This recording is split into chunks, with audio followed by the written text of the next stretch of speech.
temas que revelam a verdade sobre um país não pela superfície polida das narrativas oficiais, mas pelas rachaduras que ninguém quer olhar de perto.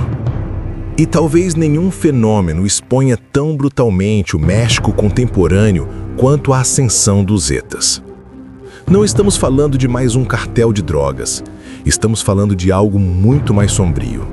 O primeiro exército desertor de elite da história moderna que se transformou em corporação criminal transnacional. Um grupo que nasceu dentro do próprio Estado, alimentado por ele, treinado por ele e que depois se voltou contra ele com uma violência tão técnica, tão calculada, que redefiniu o que significava crime organizado em todo o hemisfério ocidental. Esta é a história de um paradoxo histórico impossível de ignorar. Como um país que lutava para consolidar sua transição democrática, acabou fabricando em suas próprias instalações militares a organização criminosa mais tecnicamente preparada que as Américas já viram.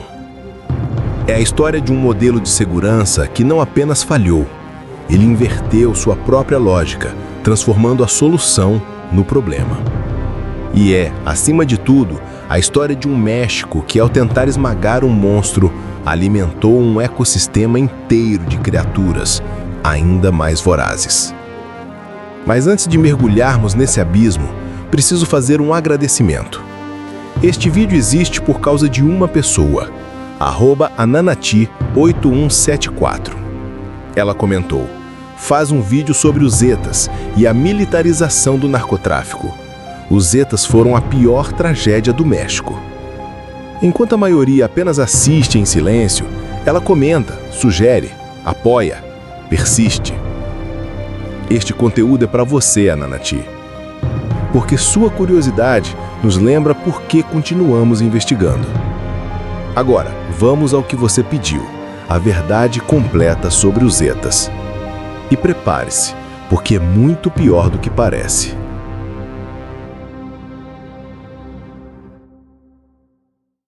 Existe uma guerra acontecendo no México há quase 2 décadas, mas não é a guerra que você pensa conhecer.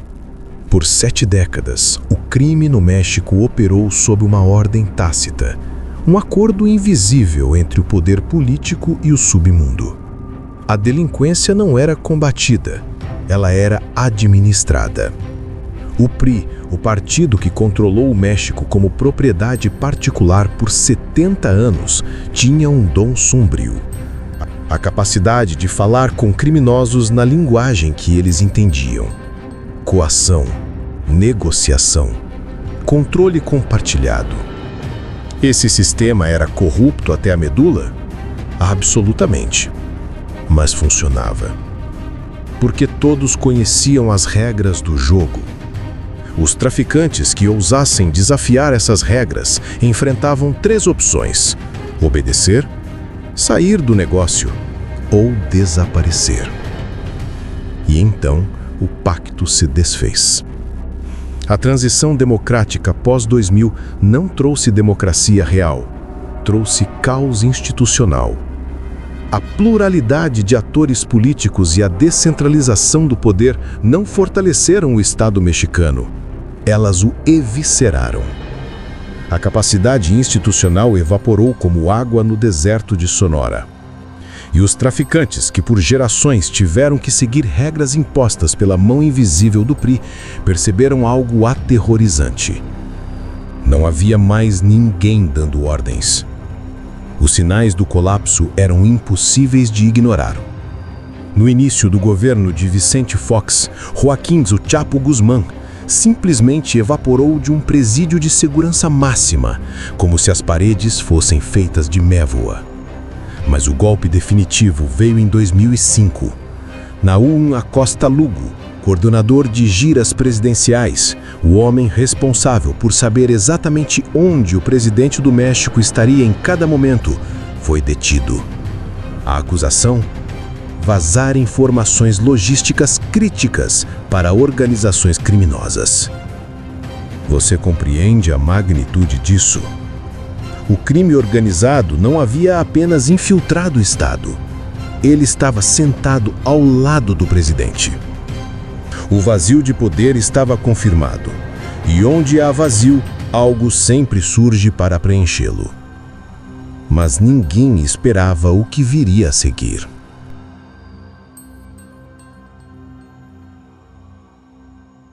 Os Zetas não surgiram como um cartel. Eles surgiram como um erro militar do Estado mexicano, um desvio orgânico que se abriu lentamente dentro das Forças Armadas, até que disciplina virasse máquina, máquina virasse estrutura e estrutura virasse insurgência.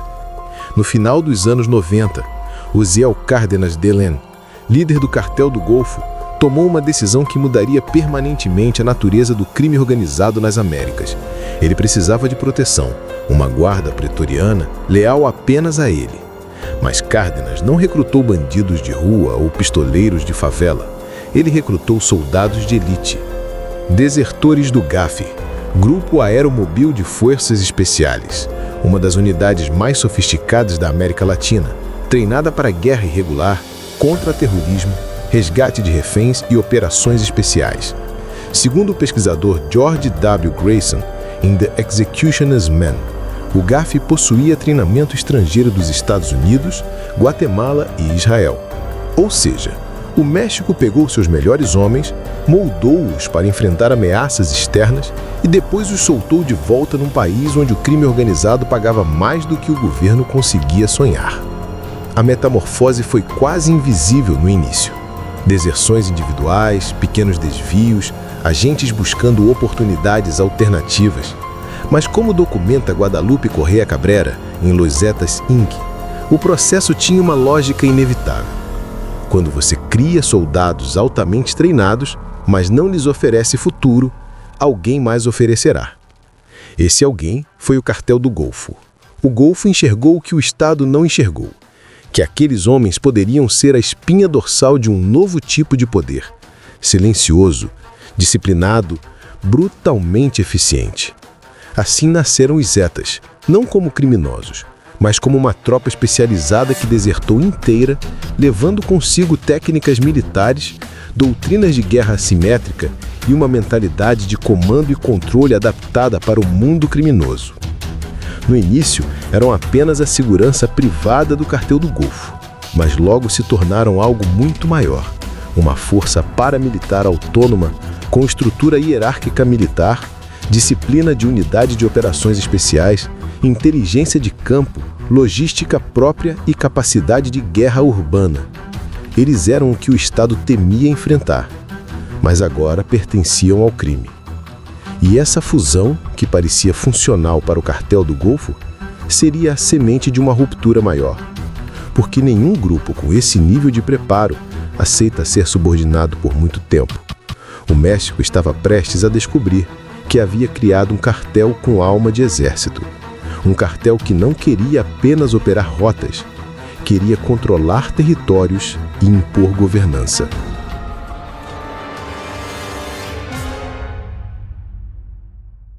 Y como le hemos informado antes de ser Zetas, estos hombres fueron militares y conformaron uno de los brazos armados más sanguinarios. Os Zetas não eram apenas violentos.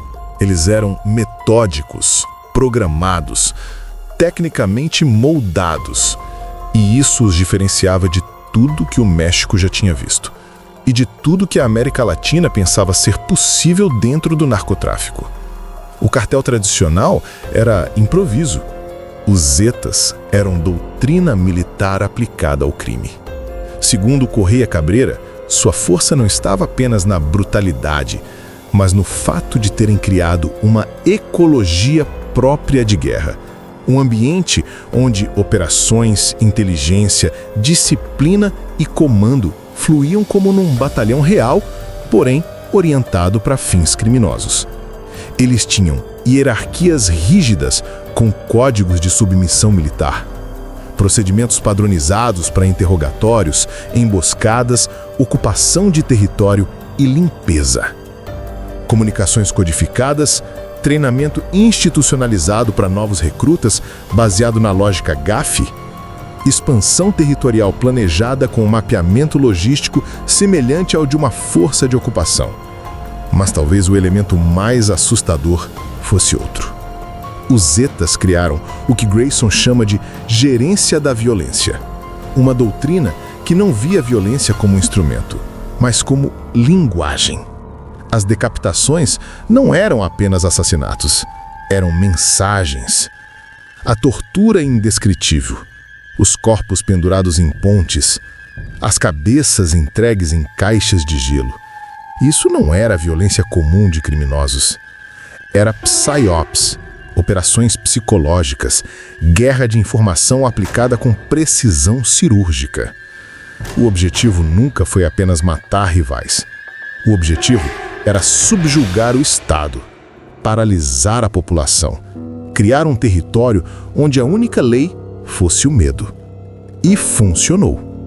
A hiperviolência dos Zetas tornou-se uma estratégia de marca, uma assinatura que dizia: somos diferentes, somos piores e não temos limites. Outros grupos observaram e aprenderam. La Família Michoacana, Los Caballeros Templários, todos copiaram o manual. Os analistas criaram até um termo para isso: a zetanização. Mas aqui está o que a maioria dos análises superficiais não percebe. O terror era apenas a alavanca. A verdadeira inovação dos Zetas não foi militar, foi empresarial.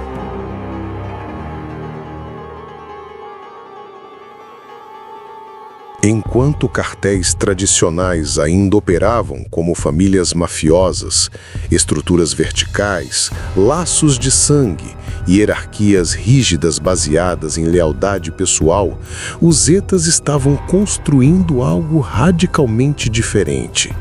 Eles estavam construindo uma corporação transnacional. A estrutura era celular, modular, com subsidiárias e subcontratados. Não havia um chefe supremo no sentido tradicional. Havia operadores gerenciando portfólios de negócios ilícitos. E foi aí que perceberam o segredo que mudaria tudo. O narcotráfico era limitado. Dependia de rotas, de fornecedores internacionais, de mercados consumidores voláteis. Mas o território era infinito em possibilidades.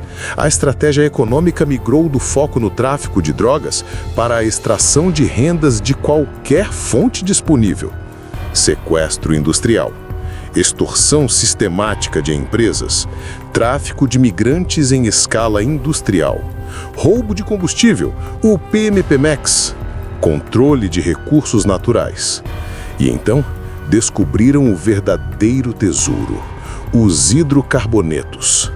Os Zetas expandiram-se agressivamente para Tamaulipas e Coahuila. Não por acaso, essas eram zonas ricas em petróleo e gás. Eles estabeleceram operações de roubo tão sofisticadas que rivalizavam com corporações legítimas. Perfuravam dutos, roubavam centenas de milhões de dólares em hidrocarbonetos, vendiam no mercado negro. E ninguém conseguia detê-los, porque eles não estavam apenas roubando petróleo, eles estavam controlando territórios inteiros. Municípios completos operavam sob domínio Zeta. Autoridades locais não eram corrompidas, eram empregadas. Policiais não eram infiltrados ocasionalmente. Departamentos inteiros eram células Zetas com uniformes oficiais. E aqui está o detalhe mais sombrio. Líderes como Osiel Cárdenas Guillén e Benjamin Arellano Félix operavam seus impérios de dentro de presídios de segurança máxima como La Palma. De dentro de prisões, eles coordenavam negócios, articulavam protestos políticos, ajustavam contas com rivais. O Estado mexicano havia perdido o controle não apenas das ruas, havia perdido o controle de suas próprias prisões. Esse modelo transformou os Zetas de uma gangue em uma franquia replicável. Células locais adotavam o método Zeta, em troca do direito de usar o nome e acessar parte da logística. O cartel virou Hidra. Você cortava uma cabeça, surgiam 3. Eliminava um comandante, mas a disciplina e o método permaneciam. Os Zetas haviam descoberto algo que nenhum cartel anterior compreendeu. Caos não é efeito colateral. Caos é o negócio.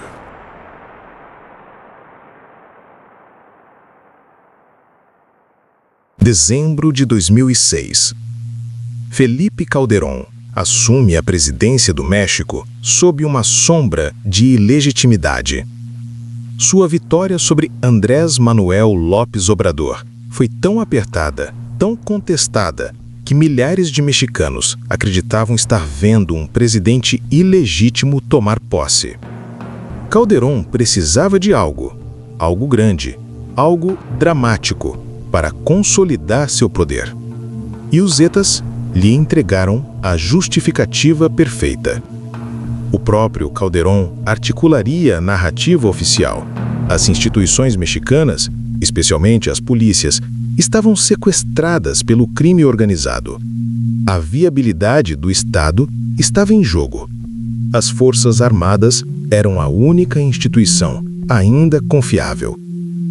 Mas ex-funcionários de segurança como Jorge Carrillo Olea contam uma história diferente. Uma história de um presidente descrito como um policy wonk, obcecado com detalhes técnicos, perdido na floresta das planilhas enquanto ignorava a paisagem estratégica. Carrillo Olea foi direto. Calderón tomou uma decisão unilateral e apressada, lançando uma guerra improvisada, não para salvar o México, mas para salvar sua própria legitimidade política. E começou rapidamente. Dias após a posse, em dezembro de 2006, Calderón lançou a Operação Conjunta Michoacán. O sucesso relativo inicial foi suficiente. Calderón viu o que queria ver: validação. E então, replicou o modelo militarizado por todo o país. Mas havia problemas. Vários problemas. Primeiro problema: a estratégia simplista. Sob forte influência dos Estados Unidos e da Iniciativa Mérida, a administração Calderón adotou cegamente a Kingpin Strategy, a estratégia de decapitação. A lógica era quase infantil.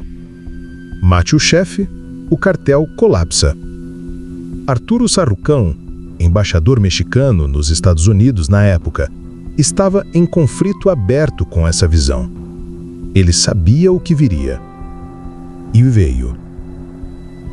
A prisão de Alfredo Beltrán Leiva, em 2008, não enfraqueceu os cartéis.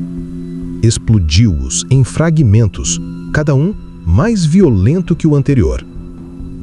A metáfora usada por analistas é perfeita.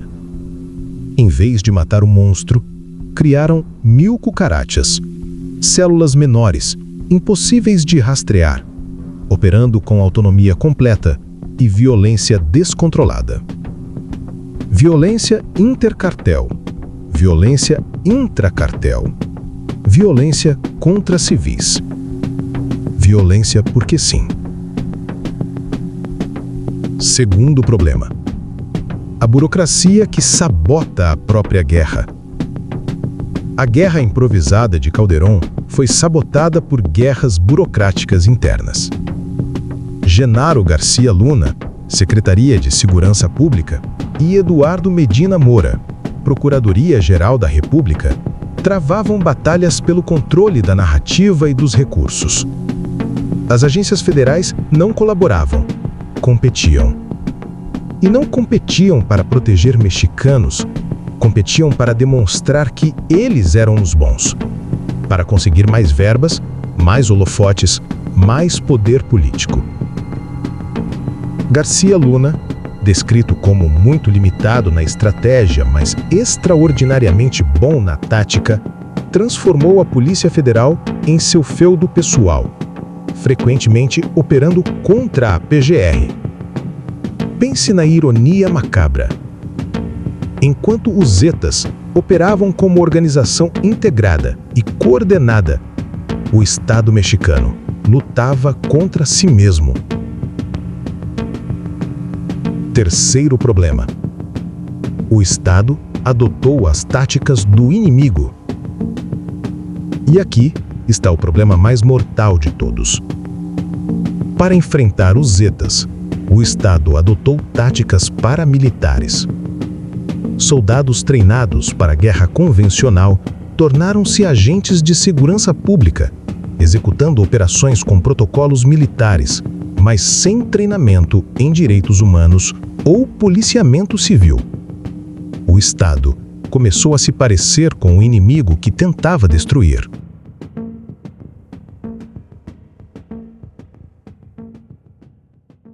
Existe um número que define o legado de Calderón, mas não é o que você pensa. Não são os mortos, embora dezenas de milhares tenham caído. Não são os deslocados, embora comunidades inteiras tenham sido esvaziadas pelo terror. O número que importa está em um relatório de 2012 da Human Rights Watch chamado Neither Rights Nor Security, nem direitos nem segurança.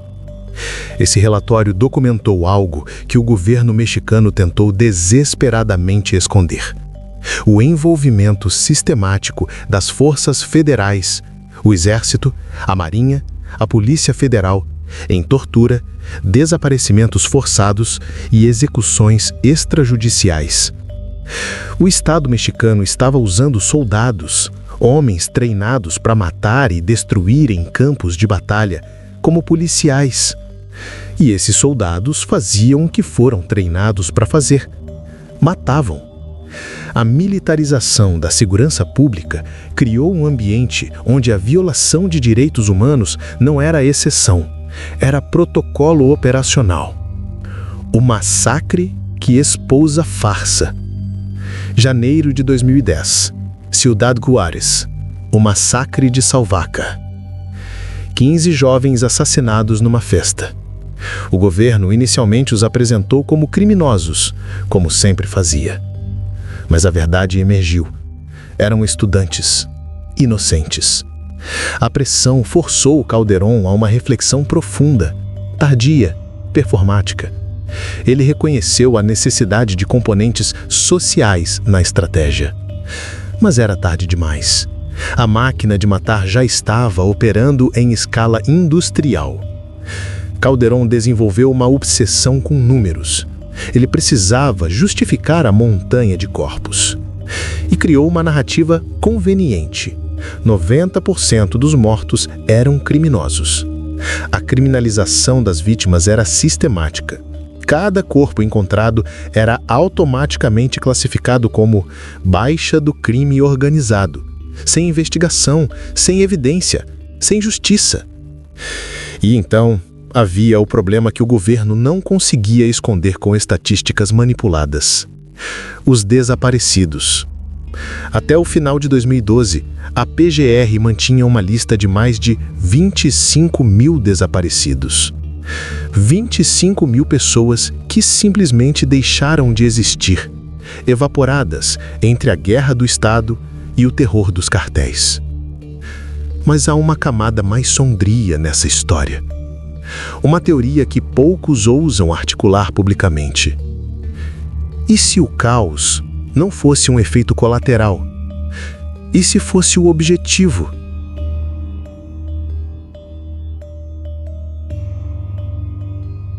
Guadalupe Correia Cabrera, autora de Los Zetas, Inc. e uma das pesquisadoras mais respeitadas sobre o tema, notou um padrão perturbador.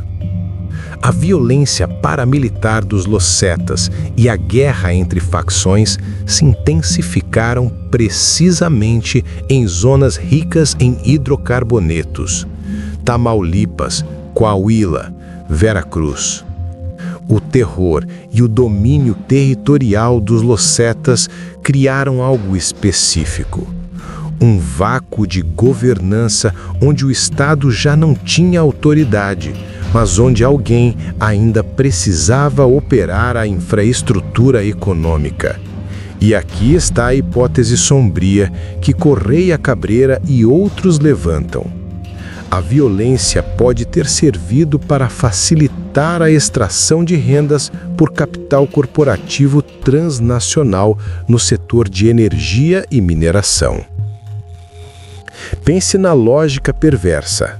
Em um território sob controle total dos losetas, onde o Estado é ausente, onde a população está aterrorizada, quem negocia contratos de exploração? Quem garante a segurança dos oleodutos? O Pemex paralelo não era apenas roubo de petróleo por criminosos. Era uma indústria paralela operando em territórios onde o Estado havia colapsado, mas onde o capital transnacional ainda precisava operar. Não estou dizendo que existe uma conspiração consciente. Estou dizendo algo mais sombrio. O terror e o caos criados pela guerra improvisada de Calderón e pelo modelo empresarial dos losetas geraram as condições perfeitas para que atores econômicos que prosperam na ilegalidade se instalassem em áreas cruciais da infraestrutura nacional. Quando você destrói o Estado, mas mantém a economia funcionando, você não cria anarquia, você cria um paraíso para aqueles que sabem navegar no caos.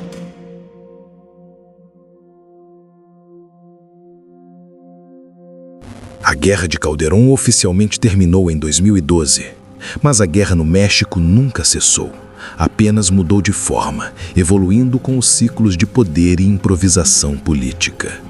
Henrique Peña Neto assumiu prometendo uma mudança de paradigma. Menos confronto, mais inteligência. O que ele entregou foi uma estratégia de relações públicas. Esconder os números, evitar falar sobre violência, fingir que o problema estava sendo resolvido. Não estava. A violência continuou escalando. Andrés Manuel López Obrador chegou em 2018 com a promessa de abraços, não balas. 6 anos depois, o México registrou alguns dos anos mais violentos de sua história. Aqui está a verdade que nenhum político mexicano quer admitir. O problema não é de um sexênio, é estrutural. Os Zetas foram o catalisador. Eles aceleraram a transformação do crime organizado e forçaram a mão do Estado. A militarização, a Kingpin Strategy, a improvisação política, tudo foi resposta à ameaça paramilitar.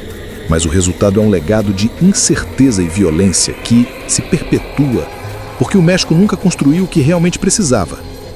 Instituições fortes, justiça confiável, polícias profissionais, estratégias transeccionais baseadas em consenso de longo prazo. Cada presidente chega com sua própria solução mágica. Cada presidente ignora o trabalho do anterior. A fobia política ao legado de Calderón impede qualquer governo de reconhecer o que funcionou e o que não funcionou. E assim o ciclo continua. A militarização do narcotráfico forçada pelos Zetas e a subsequente guerra improvisada desnudaram a fragilidade terminal do Estado mexicano. O terror paramilitar acendeu um fogo que ainda queima hoje. Mas esse fogo persiste não porque seja impossível de apagar. Persiste porque ao Estado mexicano, em vez de construir diques institucionais duradouros, o trabalho lento, paciente e invisível de reconstruir a justiça e a segurança, continua a reagir a cada explosão com uma tática nova e improvisada. A lição dos Zetas não foi aprendida. A improvisação de Calderón não foi corrigida. O personalismo que impede estratégias de longo prazo continua intocado. O México está preso em um ciclo vicioso, onde a única constante é, ironicamente, a falta de estratégia. E enquanto o Estado tropeça de crise em crise, de sexênio em sexênio, de improviso em improviso, o caos se alimenta e prospera.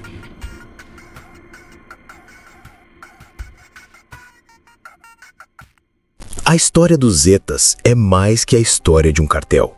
É a história de um experimento paramilitar que desnudou as fragilidades do Estado mexicano. Uma experiência de terror, capitalismo paralelo, e improvisação política que ainda define o México contemporâneo. Eles não apenas destruíram, eles moldaram o presente e o futuro. Enquanto o mundo observa os impactos de sua violência, é impossível ignorar. Os Zetas não surgiram do vazio. Eles foram criados pelo próprio Estado, que depois tentou destruí-los. E essa é a verdadeira dimensão do caos, que prospera quando soldados de elite percebem que podem vender suas habilidades para o maior lance.